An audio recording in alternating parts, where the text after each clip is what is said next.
There was a strange moment of confusion as they looked upon this massive ship that had come with barely a dozen of its own support craft. They were confused. Was this the humans that they had heard so much about? Could they possibly actually have a flagship this large? It wouldn't matter. Their energy weapons would burn through the hull just like they burned through the others. Then they received a single communication from the enemy ship. 2 words. Leave now. Laughing at this, the aliens took up position and began to get into striking range, or at least attempt to, so that their main batteries would have the ability to cut through the human armor. As they did this, several smaller ships from the human battle group had broken off and headed towards the planet. As they did, some of the aliens were confused. Were they driving their ships over just to abandon ships? They're launching life pods. And then some other smaller ships actually burst out from them as well. As they looked through, the alien commander saw that the closest one of these smaller ships had a strange marking on it. And then he looked, so did the other one that was flying near it. It was a strange red mark with a vertical red line and a horizontal red line intersecting in the center. Without another moment's hesitation, the order was given to shoot these ships and use that symbol as a target so that they could maximize efficiency. Turning their ships, the aliens fired their energy weapons into the hull and watched part of the hull disintegrate as it melted away. The force of the atmosphere pushing up against the ships did the rest as they began to plummet to the surface, and then even more pods shot out.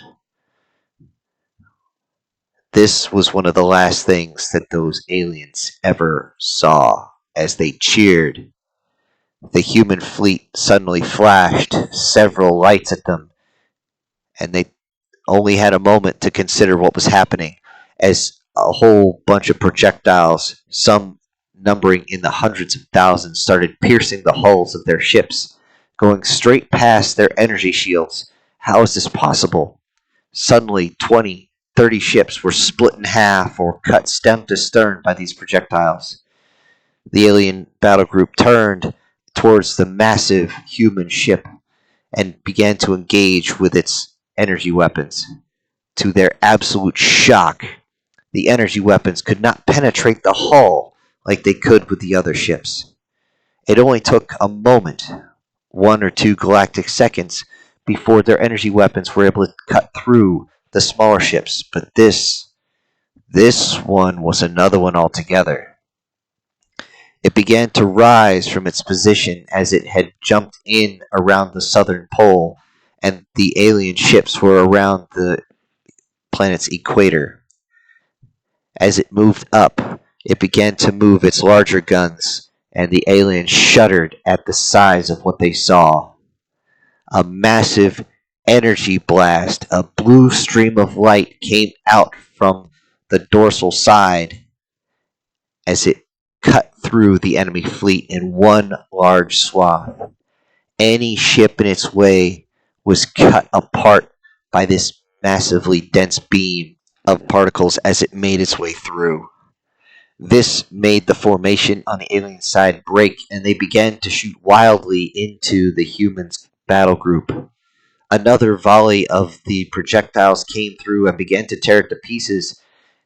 Then other alien ships ran towards the surface, given orders to retrieve their people and leave this planet as soon as they could. They weren't given much of a chance. As they began to go down, they suffered the same fate as the ships that had the red marking.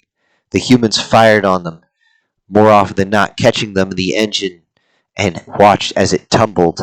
The crew desperately trying to reach the life pods as the ship tumbled relentlessly through the atmosphere.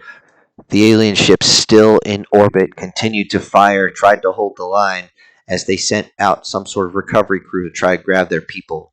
The humans were relentless. Behind these projectiles, they didn't notice but several other long shafts of metal being propelled by some sort of chemical reaction were flying towards them. They only hoped that their hull could handle the impact. They were wrong.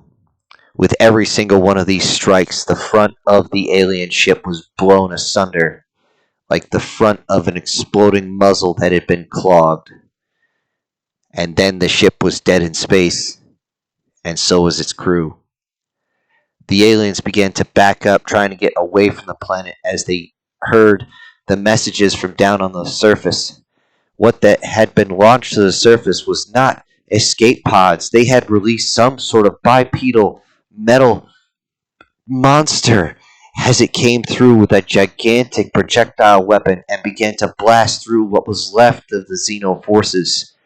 Every single one of its shot would take an arm, a leg, a head, or just blow the body into small chunks if there was anything to survive. Anyone that tried to take it hand to hand was just shoved aside, and the huge hand would reach up, grab the Zeno, and crush it in its wake. It was a complete horror show on the planet. As more and more of these monstrosities arrived, humans also seemed to come out of nowhere, coming out of holes in the ground that they hid into to protect themselves from alien fire. They came up with a vengeance and offered no quarter, no sanctuary. Anyone that gave up was grabbed off the ground and ripped apart with the humans' bare hands. The sparse video that came up from the surface, was enough to give any Xeno nightmares forever. They realized that there was no returning anyone from the surface, and the order was given to run. They had to run if they wanted to survive. They turned towards their escape route and turned their engines on as fast as possible, trying to get as far away so that they could escape the gravity field to make their jump. And they did. Approximately 38% of the initial force had arrived at its destination. The rest were left behind as either smoldering wrecks or target practice for the human ships as they closed the distance. The commanders began to call each other to figure out what to do next, what they should do, and to their absolute shock, the humans jumped in not far from them and began to fire again. As soon as they could, the aliens began to jump, their engines beginning to overheat from jumping in quick succession the way they did. The FTL they had could not handle successive jumps. 2, 3, 4 jumps. The humans were on their tail, and it was up to the commanding general to send a single message. We have engaged the human fleet. We've shot down several of their ships, but they just keep coming. They are relentless. They are pursuing us to the limit of our engines. They will not hold out for more than 2 more jumps. If you receive this, know that they are coming with a ship that must be destroyed immediately. If it is allowed to leave the dead zone, then we are all doomed. Everyone must mobilize. Get your militaries ready. Every ship, every citizen, get them ready, because if you don't... The message was received approximately 3 planetary rotations later.